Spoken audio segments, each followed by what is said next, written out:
Boa tarde, tudo bem? Treinadores, professores. Aqui é o professor Alexandre Kessler. Estamos começando nossa live com o tema 5 e 6 do nosso grupo de estudos no Telegram sobre teoria e prática da hipertrofia muscular, em que eu já antecipo convidando todo mundo com o link na minha bio, para adentrar o grupo do Telegram, em que nós estamos apresentando várias análises, temas com PDFs e discussões em relação à teoria e prática da hipertrofia muscular. E hoje estamos linkando o tema 5 e 6 ao mesmo tempo, porque o tema 5 que a gente apresentou ideias e raciocínios foi em relação à ação muscular isométrica e sua relevância num planejamento visando hipertrofia muscular. E o tema 6, ação muscular excêntrica e sua relevância para a hipertrofia muscular. Fazendo uma revisão rápida dos primeiros 4 temas, nós estamos gradativamente evoluindo o raciocínio até chegar no tema 15, 16, 20, 24, que acredito que a gente vai chegar em planejamento, periodização, passando pelos métodos, meios e métodos na sala de musculação com exemplos de abordagens, né? Então nós começamos com o tema 1 em relação a quais são os 3 mecanismos que geram hipertrofia. A gente sabe que nós precisamos sempre englobar os 3 e manipular eles nos momentos certos, gerando adaptações que a gente busca com esse mecanismo. Seria mecanotransdução, lesão tecidual e estresse metabólico. No tema 2, nós abordamos treinar a falha momentânea muscular ou não a falha momentânea muscular. E vimos que equalizando o volume, ou seja, tendo um volume total de maneira similar, é uma estratégia em que a gente pode escolher qual momento a gente vai utilizar, e vendo que as últimas bibliografias e referências 2019, 2020 falam de que temos que minimizar as ações com falha momentânea muscular pelo grande dano muscular que a gente faz na nossa musculatura. Então é mais saudável na progressão da hipertrofia termos estímulos a partir da mecanotransdução e estresse metabólico e evitando o excesso de lesão tecidual. O tema 3, nós começamos a gerar uma técnica de execução, entendendo qual cadência e qual velocidade muscular a gente faz na sala de musculação. Então nós vimos que seria muito importante, ao mesmo tempo, usar uma carga mais neural, com uma intenção de contração muscular mais intensa, mas que o peso não ande, não acelere demasiadamente com inércia e momento no espaço, ou seja, com intenção de fazer um movimento rápido, mas um movimento indo numa cadência média a lenta, para maximizar o tempo total de tensão. Tema 4, falamos sobre intervalo longo e curto, e está saindo muitos artigos hoje, atualmente 2019 e 20, que eu coloquei no grupo lá e está no meu stories do Instagram também, de que o que vale no final de um treinamento é o volume total que nós treinamos com qualidade. Dessa forma é muito mais interessante nós manipularmos alguns, eventualmente, descansos mais longos de 2 a 3 minutos, para que a gente tenha oportunidade de manter a carga alta durante todas as séries, e não trabalhar com exemplos, 4 séries em que a cada nova série, quando nós utilizamos descansos incompletos de 45 segundos a minuto, nós perdemos uma média de 5 a 7% de manutenção dessa carga, ou seja, nós estamos perdendo a tensão máxima por unidade motora ativada. Então, isso seria um resumo dos nossos 4 primeiros temas. No 5º tema, eu comecei a abordar os benefícios e importância do treino isométrico, para hipertrofia, importância, não estou falando para treinar isométrico, né? Estou falando a importância de utilizar a ação isométrica de maneira estratégica, e isso a gente vai ver agora. E o tema 6, ele está linkado ao tema 5, que é as ações excêntricas. Então hoje, tanto em esportes performance, como no treinamento para hipertrofia muscular, entender a manipulação das variáveis, isso que a gente está fazendo agora, entender a manipulação das variáveis e como utilizar cada estratégia é uma das formas seguras em que a gente continua desafiando as musculaturas para sobrecargas progressivas, não precisa ser só carga, a gente pode manipular as variáveis, isso que a gente está fazendo agora, para que o nosso corpo continue gerando adaptações, ou seja, uma continuidade de adaptação sem o risco de sobrecarregar as articulações e gerar desgastes e inflamações nas junções músculo-tendíneas. Esse é o ponto que eu quero iniciar o raciocínio, porque as ações isométricas e excêntricas são estratégicas e tem alguns métodos chamados, meios de treinamento chamado isometrias excêntricas, ou seja, gerar picos isométricos sustentados em posições alongadas, né, na parte mais alongada do nosso sarcômero, em que a gente alia essas duas ações, né? Então o que acontece? Normalmente quem trabalha, agora vamos bater só em hipertrofia, tá? Vamos esquecer um pouquinho esportes performance, que não é o foco da live. Então, vamos começar. Eu vou bater em cima de uma revisão sistemática recém-publicada no Scandinavian Journal Sports Medicine, por Oranchuk, 2019, em que ele fez uma revisão de tudo que existe em relação à metodologia excêntrica, ok? Desculpa, a metodologia isométrica, excêntrica a gente vai falar depois, e suas adaptações neurais e morfológicas. Então o que acontece? Neurais, o que ela pode recrutar, reativar, e morfológicas, qual é de verdade a mudança na fibra muscular, ou no sarcômero, ou na estrutura do músculo, quando a gente utiliza ações isométricas. Então o que a gente escuta muito hoje em hipertrofia? As pessoas só aliarem o treino hipertrófico como um pico de tensão na porção mais encurtada, que é, dentro das adaptações, algo que nas revisões sistemáticas a gente encontra como tendo um benefício no prolongamento do tempo de total de tensão da série, né? Ou seja, raciocinem vocês fazendo uma rosca bíceps, quando vocês terminam a ação concêntrica e fazem um pico de 2 a 3 segundos. Então, isso é muito mais uma estratégia para que a gente tenha um início de fase excêntrica controlada e não simplesmente chegar lá e, sem a isometria, a gente deixar que a gravidade acelere a carga, ou seja, estrategicamente ela aumenta o nosso pico de tensão, nos organiza a técnica de execução, nos mantém seguro a nível articular, e desta forma nós aumentamos numa série de 8 repetições máxima em torno de mais de 10, 15 segundos o prolongamento da série. Isso gera hipertrofia, com certeza. Se nós aumentarmos o tempo total de tensão com qualidade, nós vamos com certeza ter um gatilho melhor para a ativação das células satélites e, consequentemente, gerar hipertrofia, ok? Mas vamos pensar indiretamente.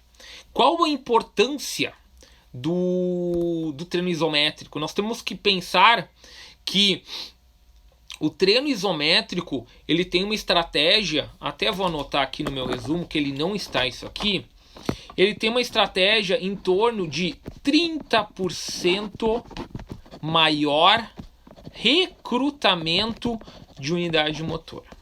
Beleza? Nós lemos ou aprendemos nas aulas de fisiologia básica as ações musculares, né? Concêntrica, isométrica, excêntrica. E quando o professor chega na isométrica, até porque a literatura ela não é vasta, ela não tem muitos estudos e muitos treinos, métodos diferentes que a gente vê para hipertrofia tem ações isométricas estratégicas na porção encurtada que eu já falei, e agora eu vou bater na porção alongada, e muitas vezes a gente faz e não entende o porquê. Então o objetivo de hoje é nós entendermos o porquê desses detalhes.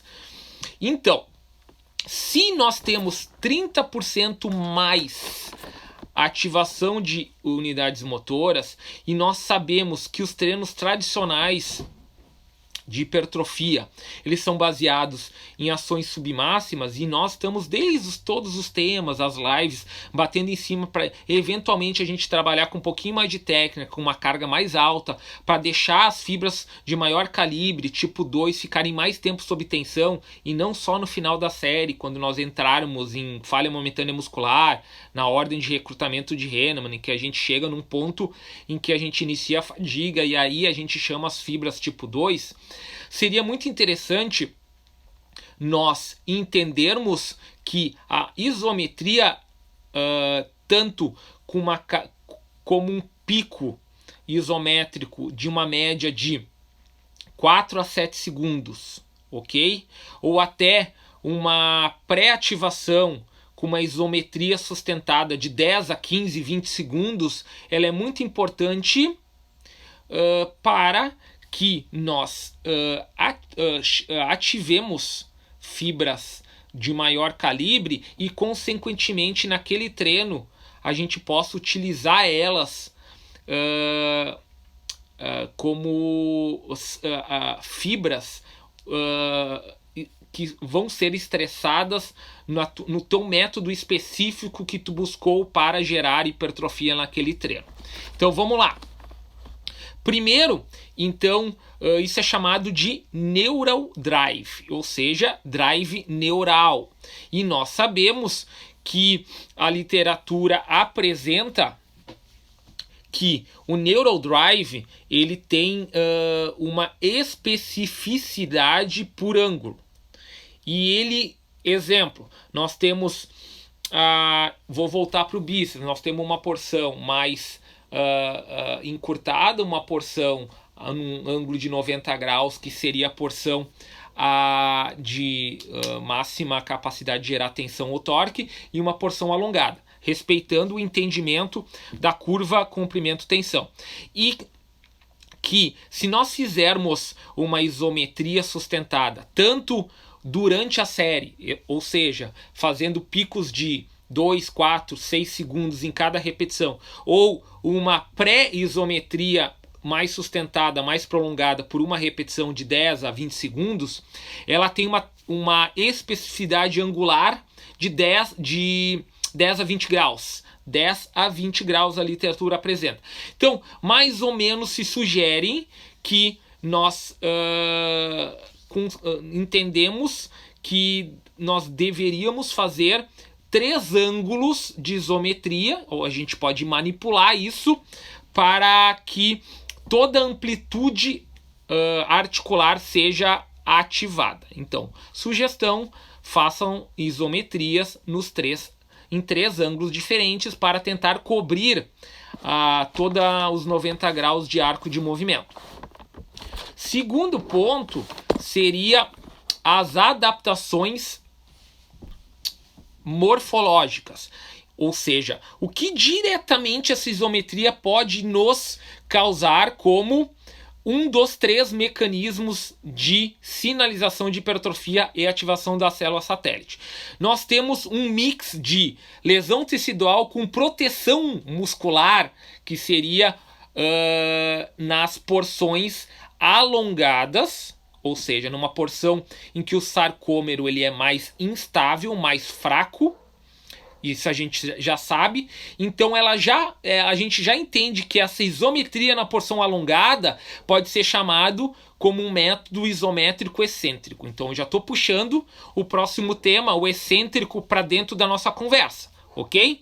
Então, fazer um dos métodos hoje que a gente tem na literatura, em que a gente utiliza isso tanto para proteção da articulação. Quando eu falo proteção, eu já estou falando de quando nós treinarmos movimentos dinâmicos, em que a gente usa as 3 ações musculares e nós estamos aumentando a sobrecarga, a gente tem que pensar que existe a junção músculo-tendínea, ou seja, o tendão ele é uma continuidade do músculo e o tendão está, entre aspas, colado, inserido na articulação. Então tudo que ocorre no músculo, normalmente existe um estresse proporcional no tendão. E nós termos essa isometria nessa porção alongada entre 4 a 6 segundos ou numa pré-ativação maior de 10 a 20 segundos, com uma carga um pouco mais alta, moderada alta, na isometria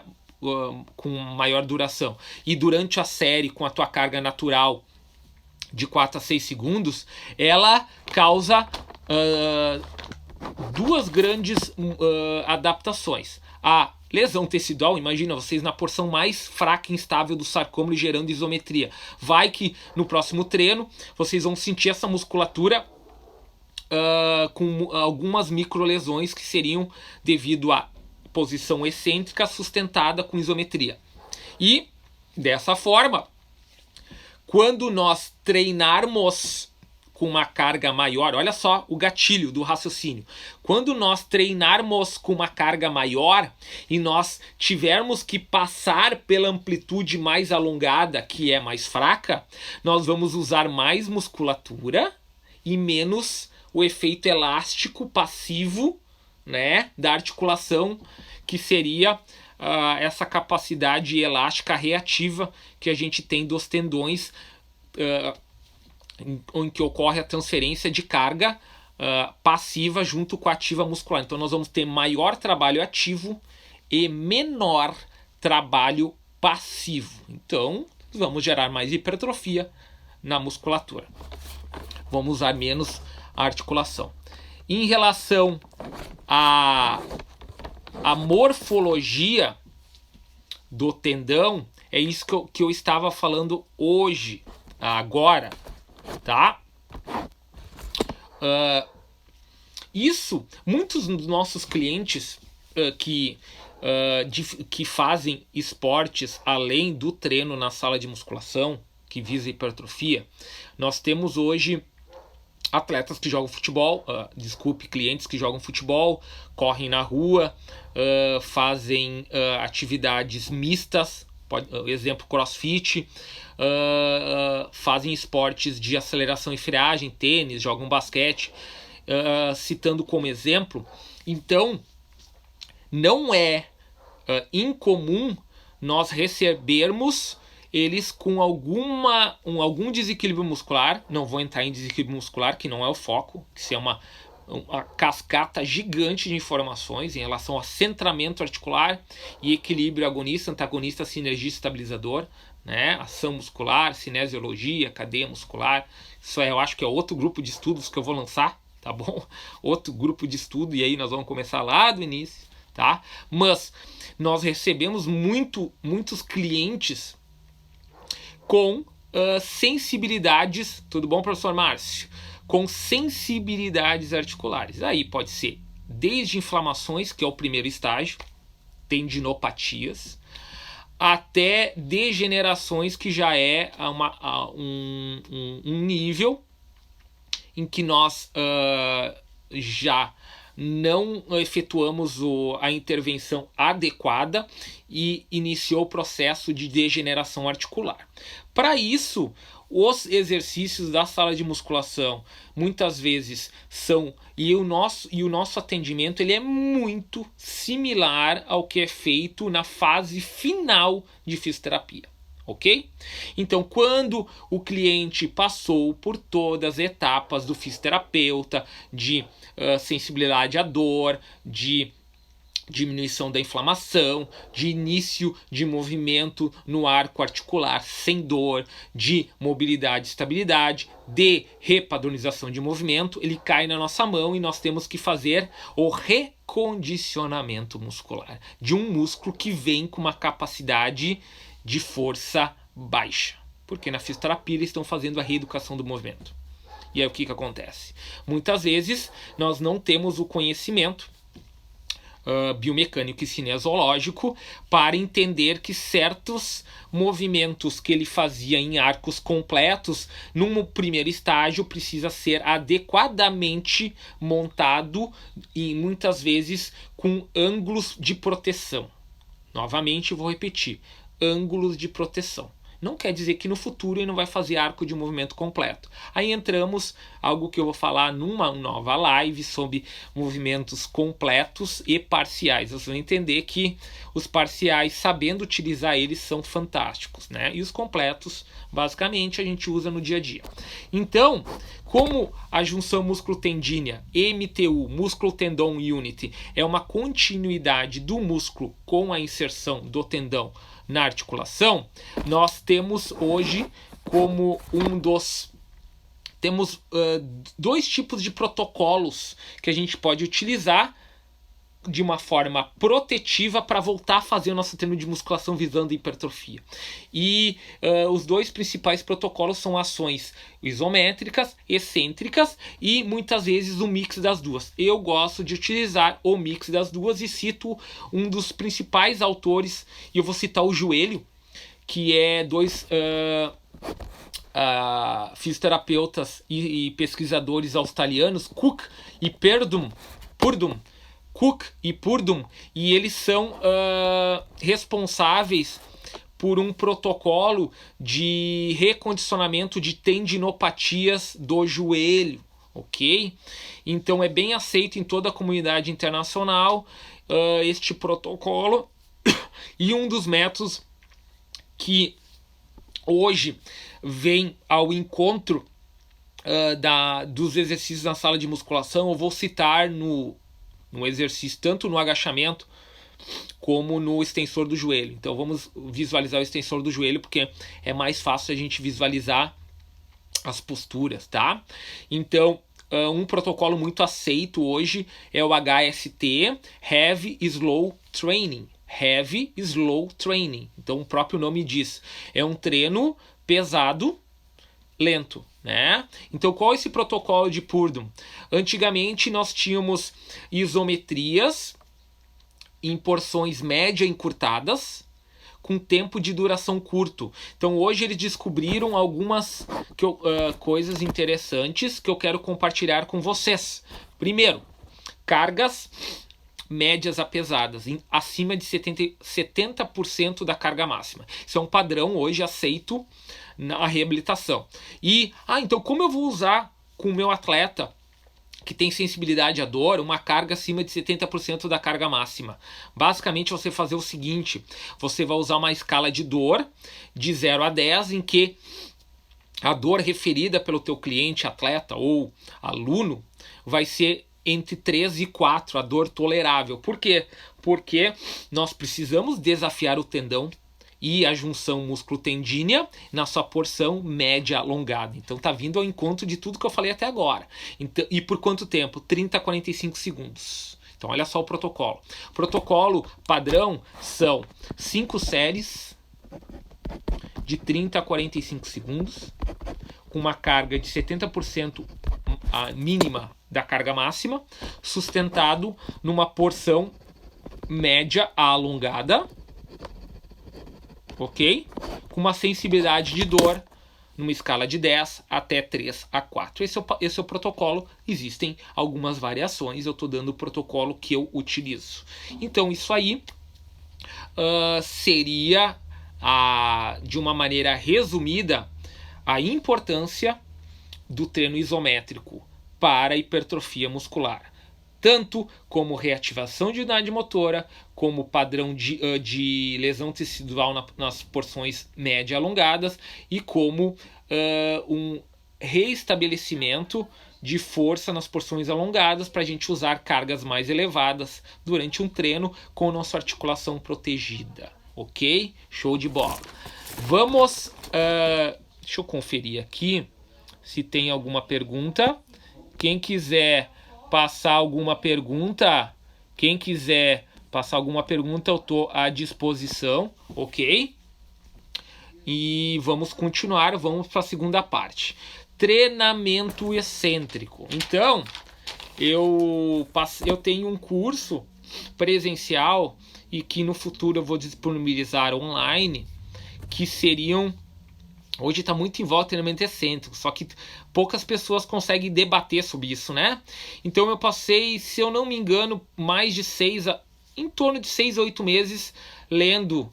Eu acredito que eu li mais de 200, 250 referências, literaturas as atuais, para buscar todos os benefícios diretos e indiretos que a gente tem que utilizar do treinamento excêntrico na sala de musculação. E aí saiu um curso, e que eu até brinquei quando eu fiz a introdução do curso presencial, um curso de 10 horas, em que simplesmente eu falei, olha, eu tenho conteúdo aqui para nós falar 3, 4, 5 dias sobre treinamento excêntrico. Sendo que a maioria, quando fala de treinamento excêntrico, pensa assim, é aquele treino chamado carga máxima ou supramáxima na sala de musculação, que eu uso 120, 130% da carga máxima, e eu tenho um auxiliar em que eu faço 2 a 4 repetições com uma carga supramáxima, sustentando a fase negativa, e o meu colega auxilia a fazer a fase concêntrica. Sim, é uma maneira de treinar treinamento excêntrico, mas a gente precisa entender o que,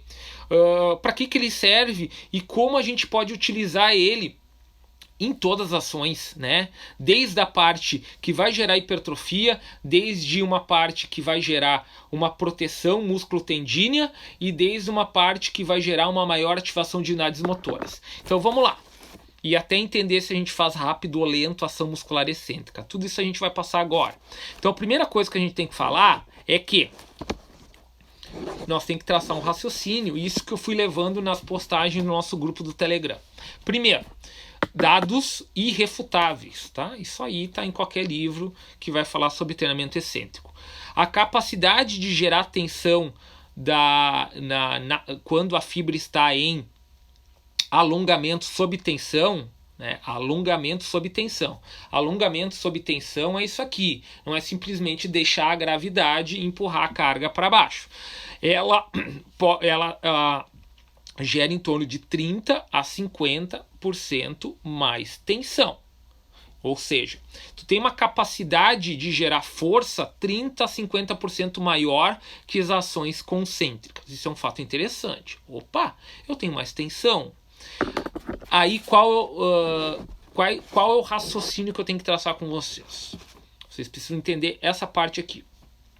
Enquanto eu tenho maior tensão por unidade motora recrutada, em torno de 30 a 50% por unidade motora recrutada, o meu sistema neuromotor ou o meu sistema nervoso central recruta muito pouco unidades motoras.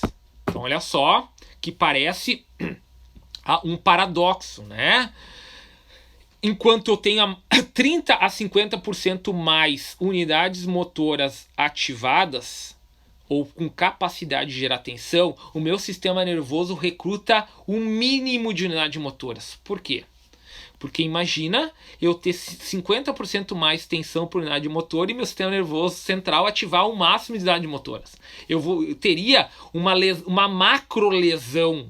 Então, quando eu fizesse um treino a falha momentânea muscular, ou seja, em vez de ter umas micro lesões, eu teria uma macro lesão. E o que aconteceria? Ao invés de eu ter uma recuperação das micro lesões de 2 a 5 dias, eu teria muito parecido com um estiramento muscular que leva 21, 28 dias ou mais tempo, grau 1, grau 2, grau 3, que seria uma lesão muscular, né? Pense a lesão muscular do posterior de coxa, pensem nisso. Então, nós teríamos esse problema. Então, isso é chamado de mecanismo de proteção músculo-tendíneo. O sistema nervoso te dá a possibilidade de gerar muita força na fase excêntrica com poucas unidades motoras recrutadas, mas muita tensão por unidade motora recrutada. Então o que acontece? Vocês estão começando a ver que o isométrico está linkado com o excêntrico? Olha como é estratégico nós utilizarmos porções médio alongadas na fase excêntrica usando picos isométricos. Por quê?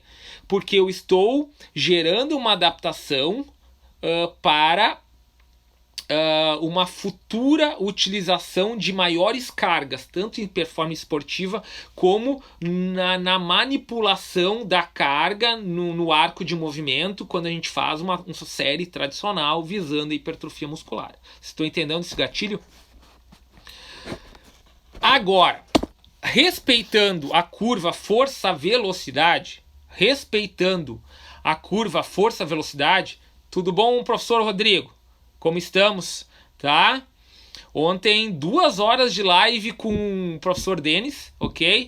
Falamos muito sobre periodização e planejamento neuromotor para tenista, tá? Só para te dar por enquanto, as 2 lives estão no IGTV do professor Denis. Eu tô tentando baixar elas para colocar no meu YouTube e no meu IGTV, tá? Eu acho que vai dar que ele me mandou lá, já com o upload, me mandou antes, tá? Eu vou agilizar. Ficou fantástico a nossa discussão.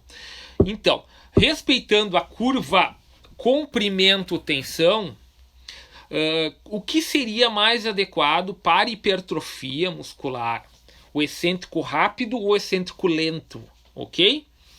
Na curva comprimento-tensão, nós temos 4 ações possíveis entendendo a curva comprimento-tensão. Nós temos o concêntrico rápido e o concêntrico lento, e nós temos o excêntrico rápido e o excêntrico lento. Quando nós utilizamos o excêntrico lento, se vocês procurarem na literatura a curva força-velocidade, vocês vão ver que o excêntrico lento já vai ganhar na capacidade de gerar tensão, das fases concêntricas rápidas e lentas. Contudo, no momento que a gente gera um excêntrico rápido, nós aumentamos em mais 10 vezes, em média, a capacidade de gerar torque, tensão. Então, olha só.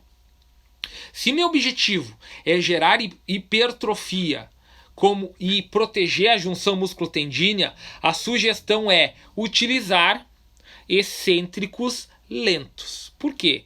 Porque eu já tenho uma maior estresse por unidade motora, e como eu tenho poucas unidades motoras recrutadas, eu vou proteger minha articulação. Então, sabiamente, utilizem 3, 4, 5 segundos de ações excêntricas para gerar adaptações. Já se você for esportes performance, primeiro você tem que ter a capacidade de suportar sobrecargas em excêntricos rápidos, e iniciem o treinamento de esportes com as pliometrias. O que é a pliometria? O que são saltos? Salto profundo, saltos reativos, né? Saltos em profundidade. Nada mais é do que uma queda em que, no momento da absorção, eu faço uma mudança brusca e rápida, em que eu uso o excêntrico rápido, o estiramento, e eu, no contato do pé no solo, eu utilizo, em média, 30% da energia elástica passiva, do estiramento da minha musculatura, reconvertida juntamente com a fase de contração ativa da minha musculatura para performance. Depois de todo esse processo, sendo orientado por um preparador físico competente, vocês podem até pensar em fazer a fase excêntrica com uma sobrecarga externa, que seria o ápice dessa utilização de força da fase excêntrica, ok? E falando um pouquinho mais da parte prática na sala de musculação, tanto do isométrico como do excêntrico, sempre quando vocês forem fazer qualquer tipo de meio ou método específico, pensem, eu tenho o meu objetivo de chegar no número X de repetições. Se eu quero trabalhar numa carga mais neural, entre 5 a 7 RMs, ou numa carga mais metabólica, de estresse metabólico, com lesão tecidual 8 a 15 repetições, eu quero chegar de uma maneira contínua, uma série única, ou de uma maneira quebrada, híbrida, com rest pause, drop set, de cluster, ou bissérie, trissérie, a maneira que eu buscar coisas que a gente precisa tentar. Primeiro, vou anotar aqui, técnica de execução. Pense que a musculatura faz parte da junção músculo-tendínea. Tu tem músculo e tem tendão. Então, muitas vezes é importante aprender a técnica de execução. Mas aprender o quê? Aprender que nós temos 3 ações musculares: concêntrica, excêntrica e isométrica. E entender o benefício de cada ação. Então, a ação concêntrica, ela faz o processo natural mesmo, que é contrair, aproximar as miofibrilas, o sarcômero, e que tem um potencial de gerar velocidade, né, potência, ok? E tem gasto calórico. Então esse acoplamento tem um gasto calórico. Então é importante a ação concêntrica, sim. Já a ação isométrica, ela é estratégica para quê? Para eventualmente recrutar um pouco mais de unidades motoras, tanto na porção encurtada, mais para gerar tempo total de tensão, e nas porções alongadas para quê? Para gerar lesão tecidual, uma adaptação aonde numa parte do sarcômero que nós somos fracos e instáveis. E já a ação excêntrica, ela é a que nós podemos suportar mais carga, porque nós temos uma geração de tensão, de torque 30 a 50% maior por unidade motora recrutada. Então seria muito interessante nós não simplesmente numa ação excêntrica não ter essa ação excêntrica ativa. Se a gente largar ela é passiva, ela não contribuiu com nada. Então ter uma ação excêntrica controlada, porque ela faz parte da ação muscular, e por ela fazer parte da ação muscular, nós vamos ter todos os benefícios adaptativos, tanto de microlesões como de reativação de unidades motoras, que vem contribuindo com as ações isométricas. E juntando essas 3 coisas, nós aumentamos o tempo total de tensão, e o tempo total de tensão de cada série, ou seja, o número continua às vezes igual. Estou fazendo 8 repetições máximas, a minha série pode terminar tranquilamente em 25 segundos ou em 40 segundos. 40 segundos para 25, nós temos 15 segundos a mais de tensão. E aí, se você somar o volume total dos exercícios, das séries e das repetições e dos segundos que a minha fibra contraiu, eu melhorei a qualidade da minha aula, eu melhorei o volume total de treinamento,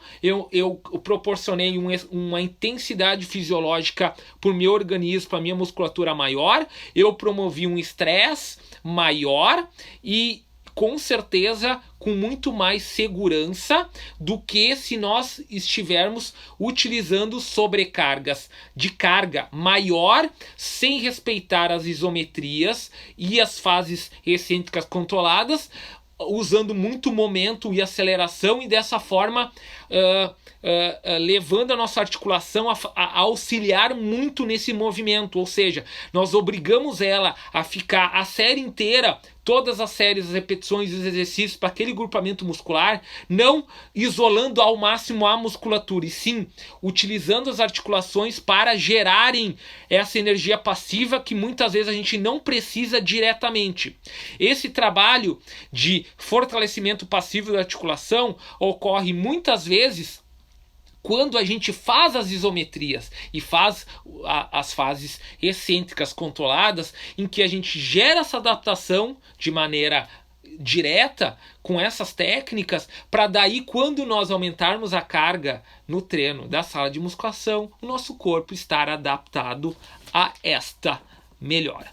Então, acredito que eu consegui passar para vocês um pouco do raciocínio das ações isométricas e excêntricas, e nós vamos dar seguimento ao tema 7 a partir de amanhã ou segunda-feira, em que a gente ainda tem algumas variáveis do treino, das variáveis para manipular na sala de musculação. Nós temos que falar ainda de amplitude, de frequência, de volume total de carga, que vai ser o próximo tema, tá?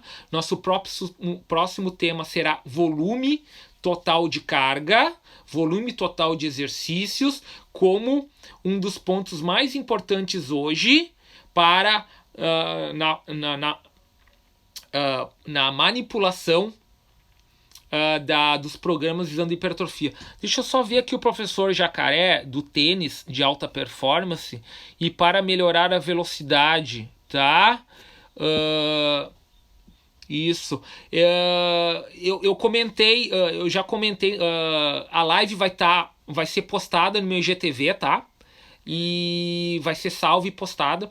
Eu já, como foco, professor, hipertrofia muscular, eu baseei muito o treino, as análises isométricas excêntricas para isso. Mas eu citei, vou repetir rapidamente, que nós temos duas ações musculares excêntricas, duas velocidades, a rápida e a lenta. E o que a literatura nos fala hoje para hipertrofia, ou seja, numa fase em que a gente está gerando adaptação de proteção, com certeza ações isométricas lentas. Por quê? Porque a força de tensão aumenta, só que ela aumenta sem ser demasiadamente grande, e a gente tem um controle articular. Então 2 a 4 segundos, tanto de fase excêntrica lenta ou juntamente com fase isométrica, ou seja, vai lá no ponto da porção do sarcômero alongado e faz um pico isométrico de 3 a 7 segundos, conforme sua manipulação na fase excêntrica, ok? Isso, estabilização articular, tá? Já quando nós utilizarmos ações excêntricas rápidas, devido à análise da curva força-velocidade, o potencial de torque por unidade motora aumenta 10 vezes, comparado ao que já é o pico da ação excêntrica lenta.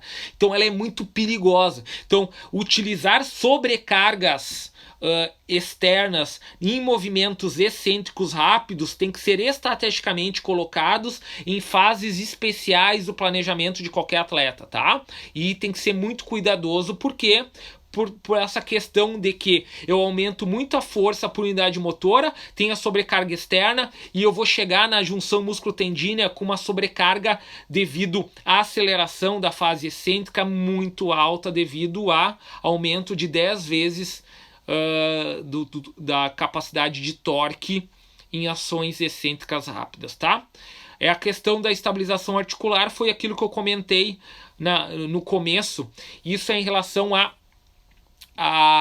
cinésio e biomecânica, em relação a centramento e em relação a músculo agonista, antagonista, sinergista, estabilizador, cadeias musculares, ação primária, secundária de cada articulação, nos 3 planos, frontal, sagital e transversal. E isso é tema para um outro grupo de estudo que eu vou começar, e aí a gente vai tratar sobre correções de desequilíbrios musculares na sala de musculação, que hoje o personal cada vez mais precisa entender disso,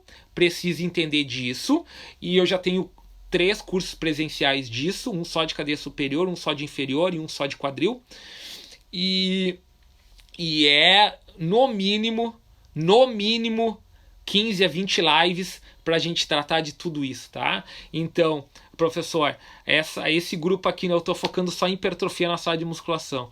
E mais uma dica, eu vou criar um grupo específico para tenista, tá? Então, vou começar a preparação física, e todo o conhecimento que eu adquiri, nós vamos lá do início, tentar desenvolver o que fazer na sala de musculação, o que fazer na quadra, o que fazer de condicionamento de cada capacidade motora, fora da quadra, dentro da quadra, como aliar o footwork, então como fazer a periodização, como fazer pré-temporada, como fazer in-season, na minha visão, como a gente pode agregar conhecimento para a nossa comunidade de atleta, tá? De tênis, que é um dos esportes que eu trabalho diretamente, tá bom?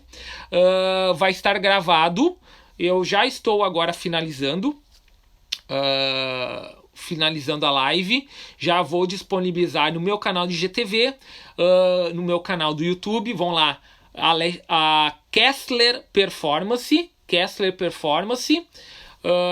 deixa eu passar, no IGTV tá aqui a Alex Cavieira, ok?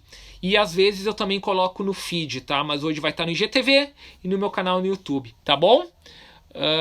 Feito, um abraço a todos e nos vemos na live 7, que será sobre volume total de treinamento e a importância para hipertrofia máxima. Valeu? Um abraço a todos e até a próxima!